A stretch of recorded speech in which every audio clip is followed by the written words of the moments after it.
But, you know, the former president of US, I think it's Harry Truman, once said that he actually had a plate like this one at his desk and written there, the buck stops here. So you might consider having such a plate on your desk and you write there, the buck stops here. Because, Mr. Speaker, the reason why you are in this job is actually from the reject the finance bill. So you are going to be at the center of budgeting and the financing for that budget. One of the ways of raising, we've said the revenue from the loans, borrow either domestically, externally, or grants. There is the aspect of domestic borrowing from the diaspora. I've studied 3 countries, Tajikistan, Nicaragua, and the Philippines, and even India. They have one of the highest diaspora remittance. And in fact, for Philippines, almost 35% of their GDP is from diaspora remittance. 26%. 26. Yes. Some countries are as high as 30. I've studied them. In fact, I'll give you a report. You also study. And if you can also zero down to diaspora and make something like a diaspora bond or diaspora infrastructure bond, where the government borrows from it, and the diaspora, because you see Kenyans demonstrating in London, because they have an interest in this country, wherever they are. So they fail to remit that money and invest here, and invest elsewhere. So we can tap into the global flow of income, basically, because we don't have the oil, we don't have the natural gases. So how do we maximize? That's something that I want you to really explain to me. And the last one, Speaker, at the aftermath of the World War, 700 delegates met in Mount Washington in Britain, New Hampshire. And they developed an international system. And that's where now the International Bank of Reconstruction and Development came in. The IMF came in. The purpose was for reconstruction for the World Bank.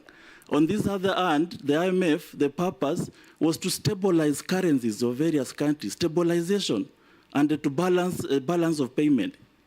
But this system has saturated our domestic policies. They have saturated our physical and the monetary policies. So much so that a minister sitting at Treasury has World Bank in his head. He knows that in absence of this, I rush to World Bank. It's no longer a port of last call. It's now a port of first call. How do we dislink our development path from the continuous dependence on the brutal institutions that were there to reconstruct Europe and Japan after the World War II? Nominee, answer those quickly. We are running out of time. Thank you, Mr. Speaker. Go ahead. Do I proceed? Thank you, Mr. Speaker. Mr. Speaker, Honorable Kaleba Mitsi, the MP for Saboti, has actually noticed that I'm going to, and very ready to disturb the stubborn status quo at the Treasury. You could not be more right.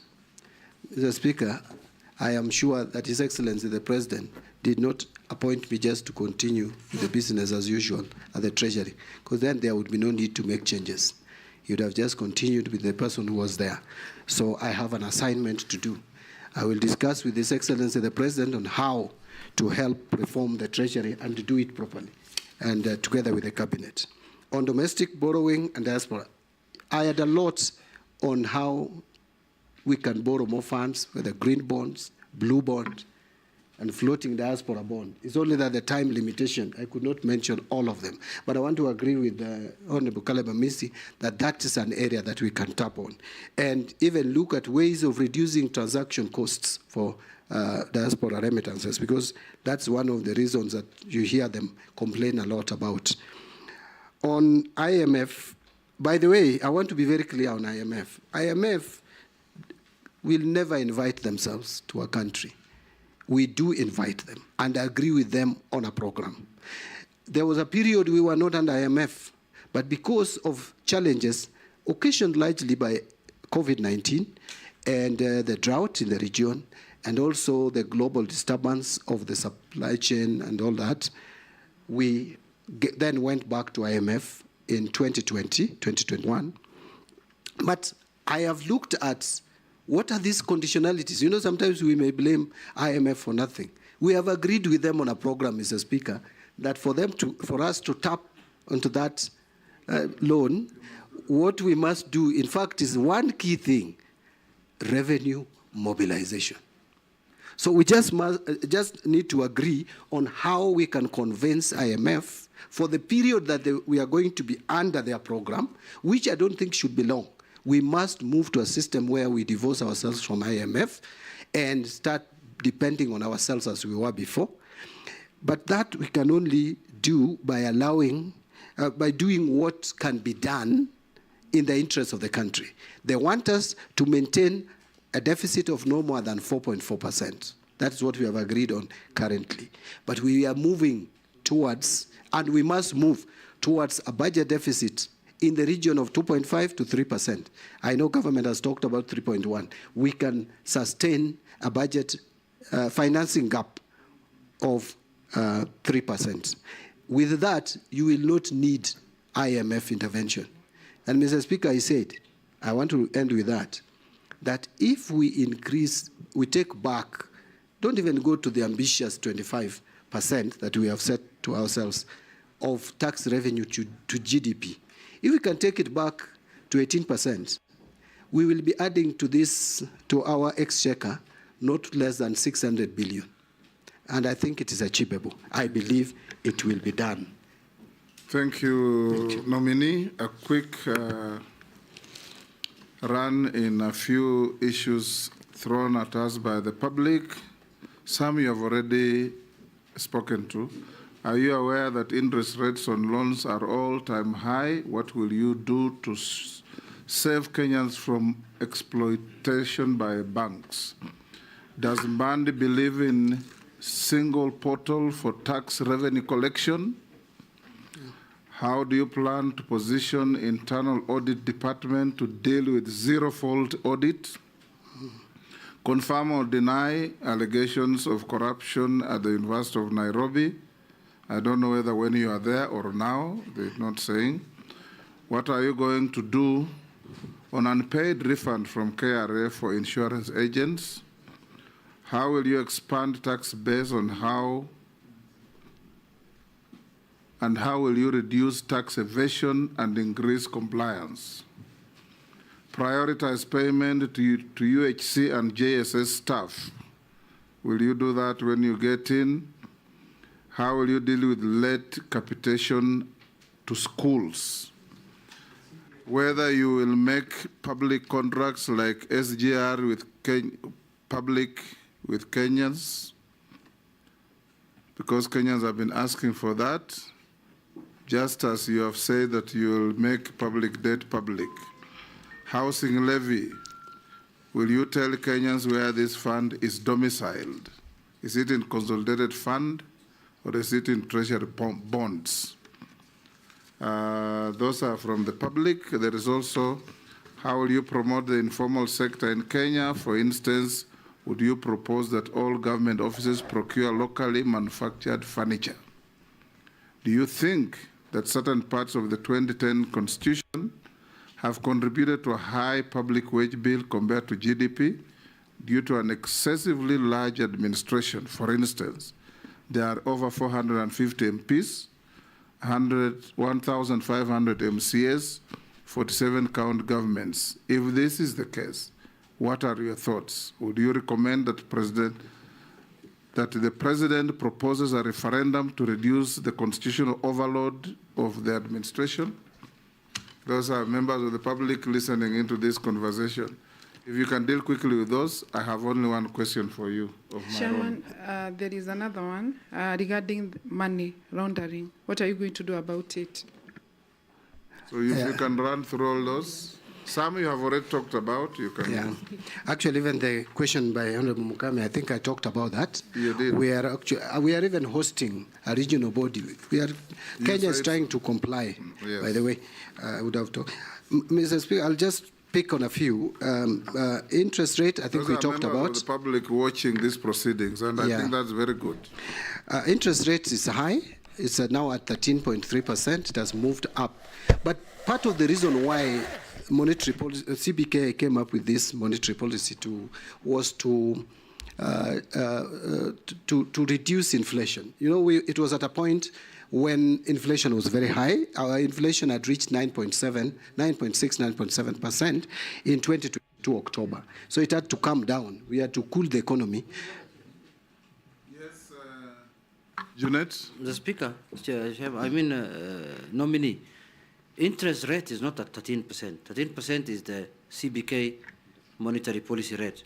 But the interest rates now banks are charging us 20%, 21%. 20 plus. 20 plus, not 13, Chairman. Thank you, Honorable Junet, for helping. By the way, you know, when accountants... You know, Junet is a trader, so he knows. Yeah. When accountants talk about interest rate, we only talk about the CBK rates, the interbank lending rates and all that. So the rate, the base lending rate is at 13.3%. Let me make it clear. And that gives rise to even 20% charged by banks based on risk assessment. So this was done to cool the economy. But I think when I made my initial contributions, I said it has reached a point where we have to now balance between controlling inflation and making money available to the private sector. Mr. Speaker, you remember there was a time banks were chasing us all over the place to take money using pay slips. It's not there anymore. Why? Because government has become the single most important customer to banks. So it is between chicken and egg. Which one comes first? Do we cut on our expenditure? Do we reduce money that we borrow domestically first? Or do we reduce the rates first? So that's the issues that we need balance. So I'll have a meeting with the Central Bank and Kenya Bankers Association to address this matter. If I am confirmed. Yes. Mr. Speaker, on internal audit, I can't agree more. Again, we must use our internal audit to improve efficiency in financial management. And internal audit is resident at the Treasury. This issue of corruption at the UN, I saw it on some email that was sent to me. And the allegation was that I used... The same person. I suspect. Yeah. That while working at the University of Nairobi, that I used the university funds to campaign. Probably the person who has sent that message is not alive to the fact that I left university and went elsewhere, worked for 3.5 years before I became a member of parliament. You said so. Yeah. So I left university in 2004. And actually, I resigned and got my pension back. It was 218,000. If I stole their money, they would have not paid me my pension. I think that's, to me, someone who probably is wondering how I made it to Parliament. And I didn't have, I didn't have money. Your competitors, just go on. Yeah, but I want to tell him that I was or her, that I was the least endowed in 2007. Actually, they used to make a joke that I was campaigning with a bicycle and made it to Parliament because of trust that the people had in me. Late capitation to schools, this is all about availability of revenue. We must make money available and pay capitation, pay pension, pay CDF. Remember, we have rolled over 13 billion from last year's NGCDF. I personally, Mr. Speaker, am a proponent of National Government Constituency Development Fund. I support it fully because this is money that has revolutionized education in rural areas. You go to my constituency, the constituency I've represented for 15 years. Before CDF, we didn't even have primary schools. They were there by name, but there were no classrooms. Right now, you can see what it has done, and many others. Contracting, making public the contracts, that I started by saying we must be transparent and communicate what we do as a country.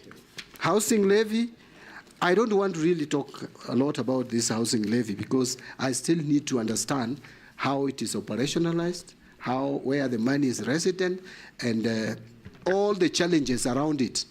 we must deal with, because it is my duty, if I'm confirmed, it is my duty to make sure that this money is properly accounted for. Promoting informal sector, I think I talked about that. Yes, In terms of wage bill contributed by the Constitution, that is true. Mr. Speaker, this Constitution is too expensive. I know the counties had been given, but Mr. Speaker, truth be told, we should have had these counties as agents of devolution for development, but not government. We should have had bigger governments. Where you have now, you go to Vihiga, Mr. Speaker, it's a county with governor, deputy governor, you have CCs, 10 of them, you have county assembly, you go to Busia, chief officers, is the same, chief officer, all that. You go to sub-account administrators, yeah, and you ward see, administrators, village administrators. you name it. Yes. Mr. Speaker, there is even a clamor, very outrageous, for more counties. My Suba community want a county. I'm even asking, is it viable? Mary wants a county. Mary is calling for the Teso County. Let us face it. If we could have a system where we have regional governments, and then now devolve resources you can devolve as much as you want. Look, we have devolved CDF with a fund manager there with a very few skeleton staff, and it is working. We could do the same with the devolving resources. That is what Kenyans wanted. But these big governments with big cars, with flags all over the place, I think we overstretched ourselves. But that is upon Kenyans to decide. It is not John Badi, either as a cabinet secretary or even a member of parliament, to decide for Kenyans. Kenyans will make that decision. Thank you, John. I'll ask you two questions. One, we were told by one of your colleague nominees that in the road sector alone, we have pending bills of 166 billion. Yes. Out of which 92 is actual debt or bills, and the rest is interest and penalties. Yeah. Now, in the event you get this position you are looking for, would you take time to negotiate with the people you owed the money to compromise on interest and penalties so that you reduce the weight on the exchequer? Number two, the PFM Act is very clear, and we passed it in this parliament, that no procuring agent can procure goods and services unless there's an attendant budget and funds. How are you going to ensure that this is enforced so that we don't run into these problems of pending bills? Because if you have an attendant budget, you procure goods and services, on delivery or completion, you pay. What are you going to do? Thank you, Mr. Speaker. Mr. Speaker, I want to agree that we will have to negotiate the interests and penalties that have been charged on various contracts. I am aware of that bill by the ministry. That is actually State Department for Roads. If you go to our records in Parliament, Public Accounts Committee had requested the Ministry of Roads to provide information on pending bills, analyzed, categorized in terms of principal sum, interest, and penalties. And we have that information in Parliament. I'm sure my colleagues will submit a report to the effect. We actually were recommending that the government negotiates with these contractors on the interest and penalties. But that you can only do if you show willingness and you show intention to pay. So I will work with the Cabinet Secretary for Roads and Infrastructure to make sure that we clearly demonstrate an intention to settle these bills. Road construction has stalled across the country as a result of this. And I will tell you, my constituency, where I come from, is one of them, as one project which has just stalled because of this. So we need to do this across the country so that the road construction resumes. because we have already invested money in these roads. We can't continue keeping them. But we have constraints. Look at the budget of roads, Minister. In fact, I was saying that that budget, at the rate of 50 billion, the pending bills alone, you may require not less than 3-4 years. But then if you have to finance all In committed... fact, Churchill told us committed road projects That's actually where I was heading. are 1 trillion. Yes. Yes. If you have to commit to, for all commitments, you need 20 years. Committed roads, that is roads that have been started, their value, if you sum all of them across the country. So it's terrible. There are some initiatives which I think we should promote, where we get some of this road infrastructure done through PPPs. But there is also an initiative to negotiate, if the terms would be favorable, with some of the contractors that are coming from specific countries to take up this, if it is within our budget ceiling, loan ceiling or debt ceiling, to take them up. Like the Chinese government has so many contractors around here who are doing roads using GOK funds. Currently, there are very few road projects done by loans from China. They are all working on roads funded by GOK funds. So we need to explore that. Finally, on procurement without budget, Mr. Speaker, this is again another problem. And the problem is not entirely that there is no budget. The budget is not there, but there is no money. Mm-hmm. The exchequer releases come late. Why? Because we are not able to collect. Mm-hmm. We don't have money. So we must just cut our clothes according to our sizes. Mm-hmm. That is the starting point. The planning we must have, and someone asked about the planning in one single portal. There is a disconnect between planning and budgeting. We need to have to synchronize. And this is the same ministry. Mm-hmm. We must ensure that we link planning to budgeting, to cash management, so that we don't commit ourselves into purchasing or contracting when we don't have the capacity to pay. We have grossly overshot the time. There are some people watching from US who have sent these 2 questions. What is your view on the potential of blockchain technology within the financial sector, particularly in light of the blockchain technology report to 2020? Would you support the adoption of this technology? The next one, in light of the increasing global uncertainties and economic volatility, gold reserves have become more crucial in safeguarding national wealth and ensuring economic stability. Elaborate on how you would propose leveraging gold reserves as a reliable store of value in the current and future economic landscape.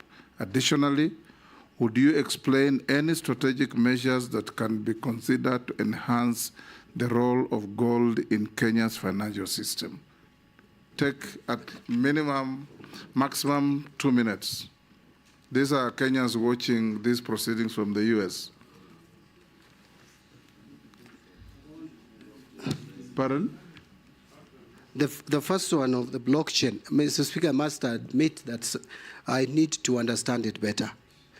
And that is an honest answer. We understand. We need to get what it is. If it is something that don't can also help know it. the country, I also don't know it. The better. On leveraging on gold reserves. We'll need somebody to teach us about it. Do we have an ICT person around? But don't you worry, Mr. Speaker. Now that has been brought. There's a nexus between finance and ICT. We will. CBK, maybe when you get, if you get approved, CBK should be able to sort you. Yes. Okay. That's why I was saying that don't you worry, I will get... On the gold reserves, just say yes or no. Yeah, gold reserves, that actually we need as a country to move towards even establishing sovereign wealth funds, and gold reserves can help us in that. Yes. And those are areas, those are emerging areas that we need to look at. Thank you. Thank you. Lastly, John Buddy, as a nominee, I have some few mundane questions for you. Have you ever been adversely mentioned in any integrity-related report or investigations? No. Do you hold any leadership position in any political party within Kenya? No, at the You moment. said you resigned. Yes. Can you tell us your net worth? My net worth, Mr. Speaker, is 380 million. And, Mr. Speaker, my net worth, the difference between, I saw some of my colleagues have done their calculation differently, but my understanding of net worth is it's assets less liabilities. Liability, yes. So if you take all the assets that I have, and I wish I had my file I've here. seen your calculation. Yeah, it's 380. You have 437. Yeah, 437 less assets. 57 million liabilities. Yes. You are 380. Yeah, and the liabilities is mortgage within Parliamentary Service Commission, Circle loans. SACCO loans, about 31, about 20 million or thereabout, and finally there is the KCB Bank loan of about 12 million. Yeah. We received 43. We received 34. The only deferred income, Honorable, the only deferred income I have is I have some I have two now, but the one for Parliament I don't know. The pension, I don't know how much it will be, so I didn't. It will be calculated. But there's one which I have with ICA of about 6 million. Your pensionable now it will be calculated. Yeah. It will be just below 200. Thank you. Chair, I was mentioning that because of the challenges Kenyans have had with this matter, because like now his deferred income next year would constitute part of his net worth, or rather when it matures. Yes. And most likely, if he's approved or if he goes through another vetting, Kenyans will want to know How did your wealth grow? How did your wealth grow? I will be able to explain that, Mr. Speaker. So, nominee John Buddy, we received 34 memoranda against or about you, some saying it was right to be nominated, others not. And there are 3 particularly that just involve around, I think, parochial conflicts within your political setup, but you have answered all of them. So we will be, there's some things that clearly look parochial, how you quarrel with people in political meetings and so on.